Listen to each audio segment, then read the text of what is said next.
ऐसे मुंह बंद करके क्या खड़े हो? अगर आपको आपकी माँ जरूरी है तो बता दीजिए। ऐसी तो कोई बात नहीं है। अब परिवार का सारा हिसाब किताब मैं ही रखूंगी। अपनी तनख्वाह लाकर मेरे हाथों में दीजिए। लेकिन अगर मेरी माँ को कुछ जरूरत पड़ी तो क्या तुमसे ही मांगना पड़ेगा? वो सब मैं नहीं जानती। मुझे जो कहना था मैंने कह दिया, बस उतना ही। तो आज प्यारे भाइयों, परिवार को कैसे संभाले, माँ को कैसे संभाले, पत्नी को कैसे संभाले, मैं इन दोनों को ही खुश नहीं रख पा रहा हूँ। वो दोनों ही मेरी बातें समझ नहीं पाती। ऐसा सोचकर आप आज ये कार्यक्रम देख रहे होंगे। आप प्रभु से प्रार्थना कीजिए। प्रार्थना की आत्मा से भरे जाओगे आप। अपनी माँ और पत्नी के लिए नाके पर खड़े होकर प्रार्थना कीजिए। परमेश्वर निश्चय ही बदलाव लाएंगे।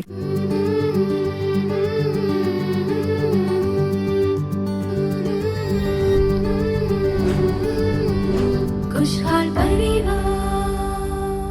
हमारे सभी प्यारे दर्शकों को परमेश्वर प्रभु यीशु मसीह के नाम में हमारा प्रेम भरा अभिवादन।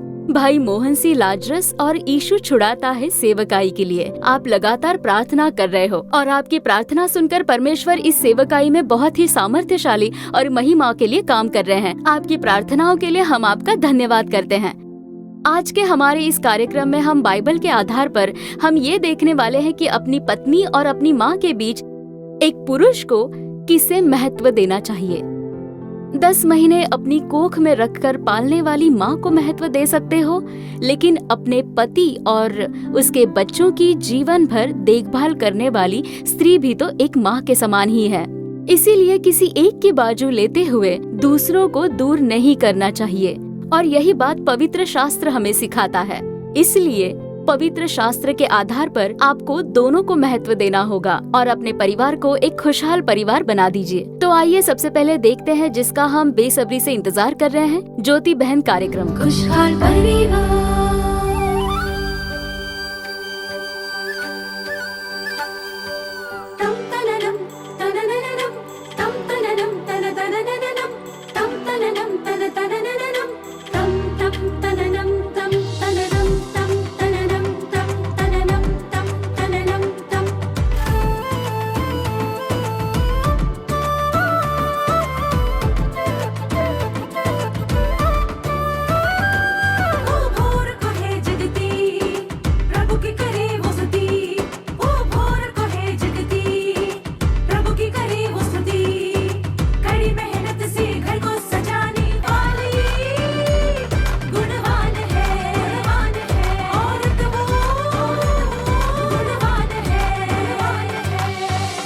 ज्योति बहन,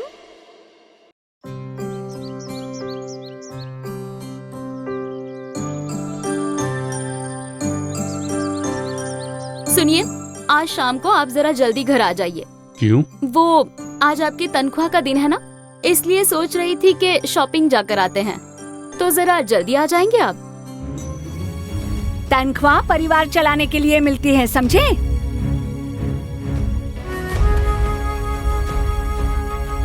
शॉपिंग पर खर्च करने के लिए नहीं।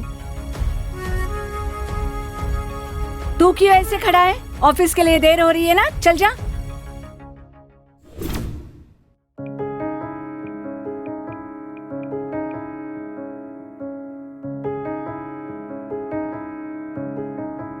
सुनो, आज मैं ऑफिस नहीं आ रही हूँ। क्यों, क्या हुआ?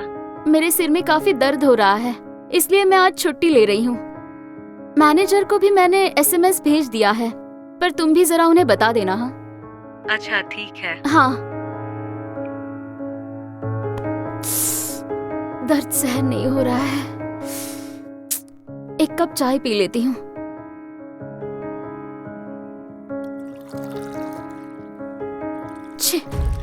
सर दर्द से आराम के लिए चाय बनाने के लिए यहाँ आई तो ये यहाँ पर खड़ी होकर मुझे परेशान कर रही है।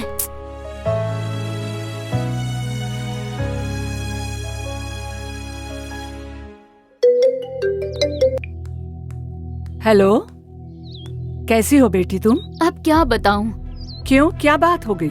क्या बोलूं माँ, जब तक मेरी सास रहेगी ना तब तक जरूर मैं चैन से नहीं रह पाऊंगी। ठीक कहती हो तुम। मैंने जो समझाया था वो तुम्हारे पति से कहा?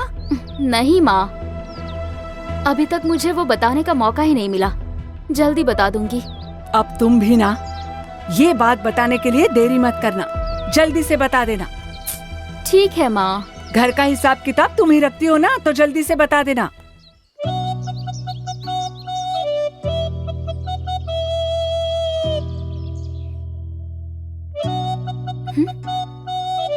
अरे आप आ गए, लाइए आपकी तनख्वाह मुझे दे दीजिए। आप इतना क्या सोच रहे हैं? रास्ते में आते समय आपने एटीएम से पैसे निकाले होंगे ना? हाँ। मैं वही मांग रही हूँ आपसे, लाइए ना। वो तो मैंने माँ को दे दिए। अपनी माँ को दे दिए? मैंने आपको कितनी बार समझाया है। सुनिए, आपके लिए मैं जरूरी हूँ या नहीं? ये कैसा सवाल हुआ? आप मुझे बताइए, मैं आपको पसंद हूँ या नहीं? बहुत पसंद हो। तो मैं कुछ कहूँगी तो आप मानोगे ना? क्या बात है? आप मानोगे या नहीं?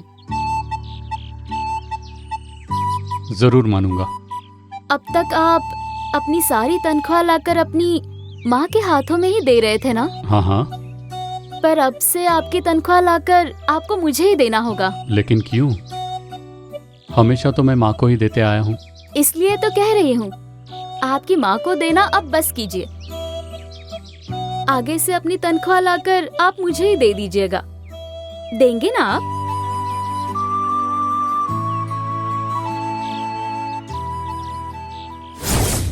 ऐसे मुंह बंद करके क्या खड़े हो? अगर आपको अपनी माँ ही जरूरी है तो बता दीजिए। बात वो नहीं है। अब से परिवार का सारा हिसाब किताब मैं ही रखूंगी। अपनी तनख्वाह लाकर मेरे हाथों में दीजिए। लेकिन अगर मेरी माँ को कुछ जरूरत पड़ी तो क्या तुमसे ही मांगना पड़ेगा? वो सब मैं नहीं जानती। मुझे जो कहना था मैंने कह दिया, उतना बस।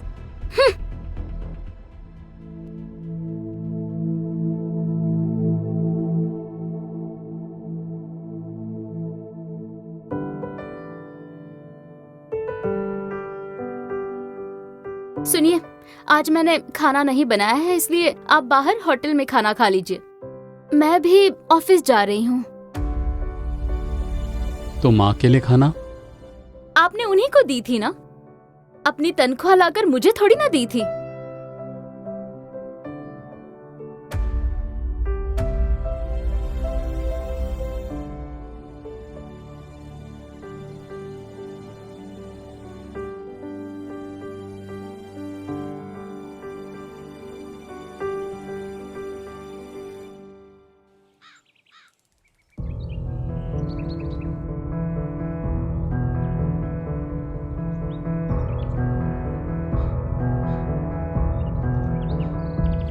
इसलिए ऑफिस का बहाना बनाकर मैं यहाँ पर आ गई। इस बार भी उन्होंने अपनी तनख्वाह मुझे नहीं दी। पर तुम छोड़ना मत। तुम्हारे पति तुम्हें चाहते हैं या उनके लिए उनकी माँ ही जरूरी है? पर वो तो मेरी ये बात मानते ही नहीं है। आखिर वो जाएंगे कहाँ? उन्हें तेरी बात माननी ही होगी। क्या बात है गणेश, आपने फोन करके मुझे बुलाया और यहाँ पर कुछ बोले बिना बैठे हो। बात क्या है?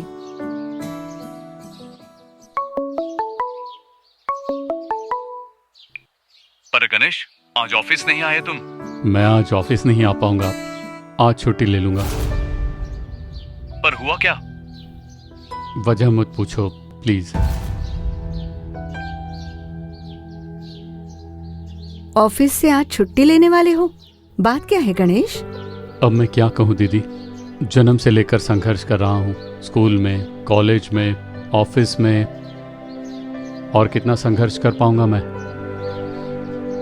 और इन सबसे ऊपर वो संघर्ष जो मेरे घर में होता है। छह, ये जीवन नरक जैसा हो गया है। ऐसे कौन से संघर्ष में पड़ गए हो आप? पत्नी को संभालूं या माँ को संभालूं, समझ में नहीं आता किसकी बाजू लूं। मेरा तो घर ही नर्क समान हो गया है। मैं आपकी स्थिति समझ सकती हूँ। ऐसे समय में अगर जल्दबाजी में आपने अपनी पत्नी की तरफ से एक शब्द भी बोल दिया तो सब खत्म, आपकी शांति चली जाएगी। आपकी माँ को आप पर बहुत गुस्सा आएगा, वो नाराज हो जाएंगी और आपके आसपास के सभी लोग आपको जोरू का गुलाम की पदवी देने लग जाएंगे। और ठीक उसके उलट आपने अपनी माँ की बाजू लेकर कुछ कह दिया तो भी वही होगा, फिर वही दशा। आपकी शांति चली जाएगी, आपकी पत्नी आपसे चिढ़ जाएंगी, झगड़ा करेगी और आसपास के लोग आपको देखकर ये तो अब तक अपनी माँ का बच्चा है ऐसा कहने लगेंगे। तो मैं क्या करूं दीदी? आपको दोनों की ही बाजू लेकर बात करनी होगी। जैसे बाइबल कहती है वैसा ही करना होगा। अपने व्यवहार से आपको ये ध्यान देना होगा कि ना आपकी पत्नी को ना ही आपकी माँ को ठेस पहुँचे। शादी से पहले माँ जरूरी थी, शादी के बाद पत्नी जरूरी हो जाती है। लेकिन बाइबल में ऐसा तो नहीं कहा गया कि जो आपको अपनी माँ के प्रति करना है उसे नजरअंदाज कर दे।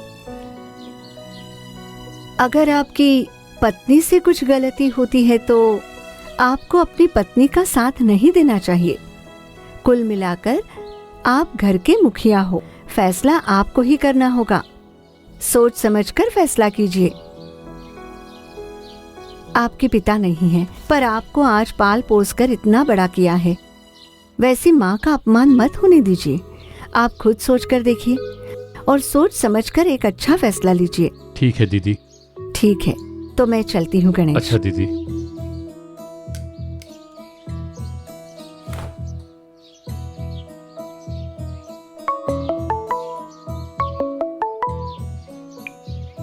हेलो, मैं सासू माँ बोल रही हूँ। सासू माँ कैसी हैं आप? वो सब रहने दीजिए। मेरी बेटी को आपने इतना रुलाया है तो मैं कैसे अच्छी रहूंगी। ये क्या कह रही हैं आप? इस वक्त सुधा कहाँ है? सुधा मेरे साथ ही है, पर अब वो घर नहीं आएगी।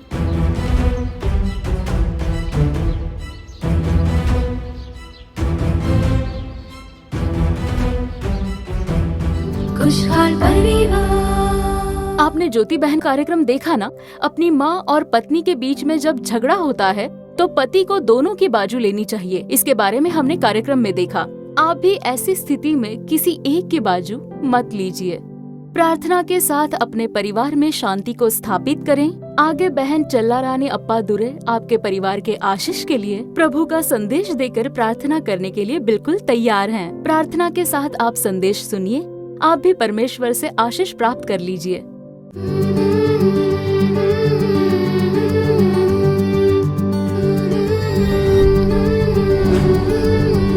खुशहाल परिवार। परमेश्वर यीशु मसीह के महान नाम में आप सभी को मेरा प्रेम भरा अभिवादन। खुशहाल परिवार कार्यक्रम के द्वारा आपसे मिलकर मुझे बहुत खुशी हो रही है, इसलिए मैं प्रभु का धन्यवाद करती हूँ। बहुत लोग मुझसे मिल रहे हैं, वो यही कहते हैं कि इस खुशहाल परिवार कार्यक्रम के द्वारा उनके जीवन में प्रभु यीशु ने बहुत बड़ा बदलाव लाया है, बहुत आशीष दी है। उसके लिए मैं प्रभु का धन्यवाद करती हूँ। परिवार के मुखिया कई बार जब प्रार्थना के लिए आते हैं तो वो यही कहते हैं कि मैं अपनी माँ को संभाल नहीं पा रहा, ना ही मैं अपनी पत्नी को संभाल पा रहा। इसकी वजह से हमारे परिवार में शांति भंग हो रही है। कई बार तो मुझे ऑफिस का काम खत्म करके घर आने का मन ही नहीं करता है। वैसी एक कड़वाहट की स्थिति हो चुकी है अब, क्योंकि घर के अंदर पैर रखते ही मेरी माँ मेरी पत्नी के बारे में हजारों शिकायतें शुरू कर देती है और मेरी पत्नी मेरी माँ के बारे में भला बुरा कहना शुरू कर देती है। और मैं उन लोगों को समझाने की कोशिश करूँ तो परिवार में और भी स्थिति ज्यादा बिगड़ जाती है। परमेश्वर की शांति रही नहीं, घर में बहुत ही झगड़े होते हैं, जिसकी वजह से हमारे बच्चे भी बहुत बुरी तरह से प्रभावित हो रहे हैं। तो मैंने ऐसे कई सारे भाइयों को देखा है कहते हुए, हो सकता है आज इस कार्यक्रम को देख रहे हैं आप सोच सकते हो कि हमारे परिवार में भी ऐसी समस्या है, समझ में नहीं आता कि क्या करूं। हो सकता है आप ऐसी स्थिति में हो। मेरे प्रियजनों, मेरे प्यारे भाइयों, परमेश्वर का वचन इफिसियों 5:25 में कहा गया है कि हे पतियों, अपनी अपनी पत्नी से प्रेम रखो। और उतना ही नहीं, उसी इफिसियों 5:31 अगर आप पढ़ते हो तो लिखा है, इस कारण मनुष्य अपने माता पिता को छोड़कर अपनी पत्नी से मिला रहेगा। और ठीक उसी के आखिरी भाग में जब आप पढ़ोगे तो हे पतियों, अपनी पत्नी से अपने समान प्रेम रखे और पत्नी भी अपने पति का भय माने, ऐसा पवित्र शास्त्र कहता है। तो देखिए, ऐसी ही एक स्थिति में इस कार्यक्रम को देख रहे मेरे प्यारे भाइयों, प्रभु के वचन के अनुसार अपनी पत्नी के साथ प्रेम से रहे, अपनी पत्नी से मिलकर रहे, अपनी पत्नी को खुश रखिए। परिवार की बात हो सकती है, बच्चों के विषय में हो सकता है, आपके माता पिता के कार्य हो सकते हैं, चाहे कोई भी विषय क्यों ना हो। अपनी पत्नी के साथ मिलकर सलाह मशवरा करें और दोनों प्रार्थना करके निर्णय ले, तभी प्रभु की शांति आपके परिवार में रहेगी। और दूसरी ओर देखिए, अपनी माँ का भी सम्मान करना होगा। प्रभु का वचन कहता है कि अपनी माता और पिता का सम्मान कर। प्रभु का वचन तो यही कहता है, तो अपनी माता और पिता का सम्मान करे, अपने माता पिता को खुश रखिए, अपने माता पिता से प्रेम रखे, अपनी माँ के प्रति जो कर्ज चुकाना है उसे पूरा करना होगा। आपकी माँ या आपके माता पिता अगर कमजोर हो तो सही समय पर उन्हें अस्पताल ले जाएं। जरूरत के समय आपको उन पर पैसे खर्च करने ही पड़ेंगे। आपको अपनी माँ के प्रति प्रेम भाव से पेश आना होगा। माँ की देखभाल करें, अपनी माँ का हालचाल पूछे। आप शायद कहते होंगे ये तो सब मैं करता हूँ और इसीलिए तो परिवार में समस्या है। इस कार्यक्रम को देख रहे हैं आप शायद यही सोच रहे होंगे। मेरे प्रियजनों, आप जो घर के मुखिया हो, आप अपनी माँ या अपनी पत्नी के साथ प्रार्थना के साथ उन्हें दिलासा दीजिए, उनके साथ अच्छा पेश आए। वो जिस तरह की बातें करती हैं उनसे उन पर नाराज न हो। प्रार्थना के साथ आप प्यार भरी जो बातें करोगे वो निश्चय ही उनके मन में कार्य करेगी। प्रभु आपके परिवार में शांति प्रदान करेंगे। अब देखिए आपके विश्वास को बल देने के लिए मैं प्रभु के नाम की महिमा के लिए गवाही दूंगी। एक प्यारी बहन जी अपने बेटे और बहू के साथ मुझसे मिलने के लिए आई हुई थी। वो बहन जी परमेश्वर का भय मानने वाली थी और वो इसलिए आई थी, उनका जो बेटा था वही उनके परिवार का मुखिया था। उसने कहा, आंटी मेरी माँ और मेरी पत्नी को संभालना बहुत ही मुश्किल हो गया है, समझ में नहीं आता है कि क्या करूं। कई बार मेरे मन में आया कि मैं अपनी पत्नी के साथ कहीं और रहने चला जाता हूँ, पर वो भी ठीक नहीं लगता, इसलिए आज आपके पास प्रार्थना करवाने के लिए आए हैं हम लोग। तो मैंने उस बेटे से कहा कि आपको पहले प्रार्थना करनी होगी कि प्रभु मैं अपनी माँ से क्या बात करूं, अपनी पत्नी से कैसे पेश आऊं, मैं अपना परिवार कैसे चलाऊं, मुझ में प्रार्थना का आत्मा उंडेल दीजिए। तो आप प्रभु की उपस्थिति में प्रार्थना कीजिए। तो आपको पता है कि उन्होंने क्या कहा। पहले मैं प्रार्थना करता था, शादी से पहले प्रार्थना करता था, पर अब मैं प्रार्थना नहीं कर पाता। मैंने उनसे पूछा कि क्यों, क्या हुआ बेटा। उन्होंने कहा कि घर आते ही माँ अपनी शिकायतें लेकर आती है, पत्नी अपनी शिकायतें लाती है। उनकी बातें सुनकर उन्हें समझाने बुझाने में ही मुझे ज्यादा वक्त नहीं मिलता है। इनकी बातों से मैं बहुत ही टूट जाता हूँ, इसीलिए मैं एक मन होकर प्रार्थना नहीं कर पाता। ऐसा उस बेटे ने मुझे वजह बताई थी। तब मैंने पवित्र आत्मा द्वारा प्रेरित उन्हें सलाह दी, नहीं आपकी प्रार्थना बहुत जरूरी है। आप जब परमेश्वर की उपस्थिति में प्रार्थना करोगे तो प्रभु बदलाव लाएंगे। आपको सुबह सवेरे उठकर प्रार्थना करनी होगी। अपने मन की सारी स्थिति को बताते हुए आप बोझ के साथ प्रार्थना करें। प्रभु अपने परिवार को, मेरी पत्नी मेरी माँ को मैं आपके हाथों में देता हूँ, आप मार्गदर्शन कीजिए, मैं उन्हें अर्पण करता हूँ। प्रभु के प्रेम से उन्हें भर दीजिए। उनके बीच में कोई मनमुटाव ना हो, वो एक दूसरे से कोई भी विरोधाभास की भावना ना रखे। इस बात को आपके हाथों में सौंपकर मैं प्रार्थना करता हूँ। ऐसा कहते हुए प्रभु की उपस्थिति में सुबह सवेरे आपके बेडरूम में आपकी पत्नी आपके बच्चे होंगे, तब आप प्रार्थना करें। ये निजी प्रार्थना आप कीजिए। और पारिवारिक प्रार्थना में भी, मैं तो पारिवारिक प्रार्थना ही नहीं करता हूँ आंटी, ऐसी स्थिति में मैं क्या प्रार्थना करूँ कुछ समझ नहीं आता। मेरी माँ और मेरी पत्नी दोनों प्रार्थना करते हैं, पर मैं इनके बीच में क्या प्रार्थना करूँ कुछ भी समझ में नहीं आता मुझे। तो मैंने कहा कि आपको भी अपनी पारिवारिक प्रार्थना में प्रार्थना करनी होगी कि प्रभु मेरी माँ के लिए आपको धन्यवाद देता हूँ परमेश्वर, और ऐसी स्थितियों में परिवार को ज्ञान के साथ चलाने का बल दीजिए। उन्हें आप मार्गदर्शन कीजिए, इस तरह मेरी पत्नी को संभालिए। प्रभु हमारे परिवार में प्रभु की शांति बनी रहे, ये प्रभु यीशु का परिवार है। ऐसे अर्पण करते हुए आपके मन में जो भी बोझ है उसे परमेश्वर की उपस्थिति में उन्हें बताकर आप प्रार्थना कीजिए। ऐसा कहते हुए मैंने सलाह देकर उन्हें भेजा। उस वक्त वो वहाँ से चले गए और फिर 5 या 6 महीने के बाद उन्होंने मुझे बताया कि आंटी हम आपसे मिलना चाहते हैं। तब मैंने उन्हें बुलाया। तब मैं जब उस भाई से मिली, उनके चेहरे पर बहुत ही खुशी छलक रही थी और सास और बहू दोनों ही एक ही तरह की साड़ी पहनकर आई हुई थी और उन्हें वैसे देखकर मुझे बहुत ही खुशी हुई।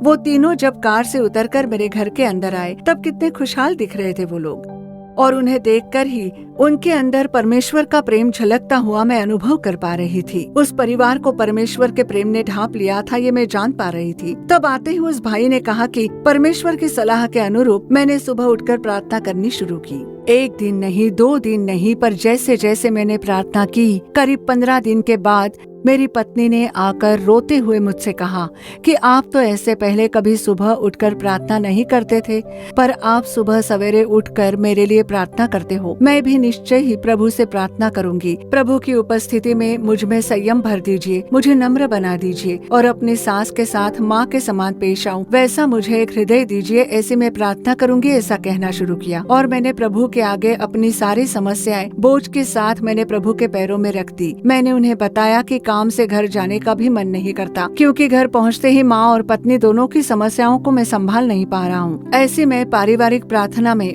प्रार्थना करनी शुरू कर दी थी। तब मेरी माँ ने कहा कि बेटे, तुमने आंसुओं के साथ जो प्रार्थना की उससे मैं बिल्कुल सहन नहीं कर पाई। अब मैं कभी भी बेकार की बातों में नहीं उलझूंगी।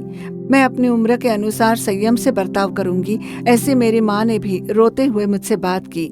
हम तीनों ने अपनी पारिवारिक प्रार्थना में अपनी गलतियों को कबूल करके प्रार्थना करनी शुरू कर दी। और उसके बाद परमेश्वर ने जब मुझे प्रार्थना की आत्मा से भर दिया, उसके बाद जब मैंने अपनी पत्नी और अपनी माँ के लिए प्रार्थना करनी शुरू कर दी थी, तब प्रभु ने परिवार में एक बड़ा बदलाव लाया। और आज के इस दिन हमारा परिवार परमेश्वर की शांति से भरा हुआ एक परिवार है। उतनी खुशी के साथ आकर उन्होंने अपनी गवाही सुनाई। तो आज भी प्यारे भाइयों, परिवार को कैसे संभाले, माँ को कैसे संभाले, पत्नी को कैसे संभाले, मैं उन दोनों को ही खुश नहीं रख पा रहा हूँ। कोई भी मेरी सलाह नहीं सुनता है। आज आप बोझ के साथ ये कार्यक्रम देख रहे होंगे। आप प्रभु के सामने प्रार्थना करें, प्रार्थना की आत्मा से भर जाइए। अपनी पत्नी के लिए प्रार्थना कीजिए, अपनी माँ के लिए प्रार्थना कीजिए। प्रभु निश्चय ही बदलाव लेकर आएंगे।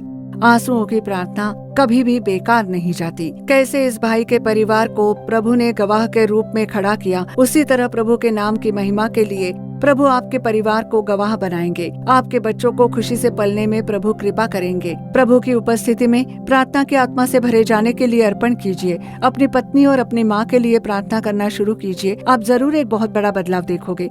इतने बड़े एक शांति को परमेश्वर प्रदान करेंगे, उसके बारे में आपने सोचा भी नहीं होगा। परमेश्वर की शांति आपको और आपके परिवार को भर देगी। परमेश्वर से उसी आशीष के लिए हम जहाँ कहीं पर भी हैं, वहीं से प्रार्थना करेंगे।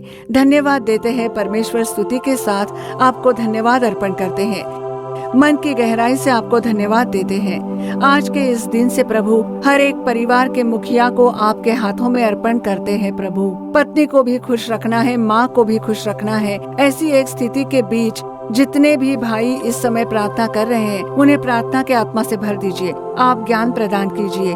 प्यारे भाई के अंदर प्रभु परमेश्वर परिवार में शांति के लिए ही वो भाई ना तो अपनी पत्नी से ना अपनी माँ से नाराज हो जाए। ज्ञान की बातें करने के लिए, दिला से भर बातें करने के लिए, एक ऐसे अभिषेक से उस भाई को आप भर देने के लिए हम लोग प्रार्थना करते हैं। हर एक परिवार के मुखिया में ये अभिषेक रहे। ऐसी एक समस्या के साथ जहाँ पर परिवार में शांति नहीं है, उस परिवार के मुखिया जो इस समय आपके आगे प्रार्थना कर रहे हैं, उन्हें आपके अभिषेक से भरकर उन्हें बल दीजिए। आपकी प्रार्थना की आत्मा से भर दीजिए। इस कार्यक्रम को देखने वाले हर एक को आपके हाथों में सौंपते हैं प्रभु। इस समय प्रार्थना कर रहे हर एक परिवार के मुखिया को आपके हाथों में सौंपते हैं। हे परमेश्वर प्रभु, आपको धन्यवाद। प्रार्थना के द्वारा इन परिवारों में बदलाव ला रहे हो और आपके नाम की महिमा होने जा रही है। उसके लिए आपकी स्तुति। आपने हमारी प्रार्थना सुन ली है, उसके लिए आपका धन्यवाद। इस कार्यक्रम को देखकर प्रार्थना के समय में भाग लेने वाले हर एक परिवार में परमेश्वर की शांति भर जाए। प्रभु यीशु के नाम में प्रार्थना करते हैं अच्छे पिता, आमीन। परमेश्वर ने हमारी प्रार्थना सुन ली। आप प्रार्थना के आत्मा से भरे रहिए। परमेश्वर की उपस्थिति में प्रार्थना करें। प्रभु आपके परिवार में बदलाव लेकर आएंगे। प्रभु के नाम की महिमा हो, आमीन। खुशहाल परिवार। प्रियजनों, हमारी आशा है कि आज का ये कार्यक्रम आपके लिए बड़ा आशीष रहा होगा। आपने जो भलाई पाई है उसमें हमें बताना बिल्कुल मत भूलिए। आपकी प्रार्थना विनती हमें चिट्ठियों द्वारा और ईमेल द्वारा बताना मत भूलिए। आपको सलाह देने के लिए और आपके लिए प्रार्थना करने के लिए भाई मोहन जी लाजरस और प्रभु के दूसरे दास तैयार हैं। हमारी यीशु छुड़ाता है सोशल मीडिया के दूसरे कार्यक्रमों से जुड़ना मत भूलिए। विशेष रूप से आओ प्रार्थना करें कार्यक्रम जरूर देखिए। फिर अगले कार्यक्रम में आपसे दोबारा मुलाकात होगी। तब तक प्रभु की महान कृपा आपके संग बनी रहे। For further details and prayer support, contact Jesus Redeems Ministries, Nallumavadi, Tuticorin District, 628211. Our phone number 04435454545. Email info@jesusredeems.org. Our website www.jesusredeems.com. God bless you.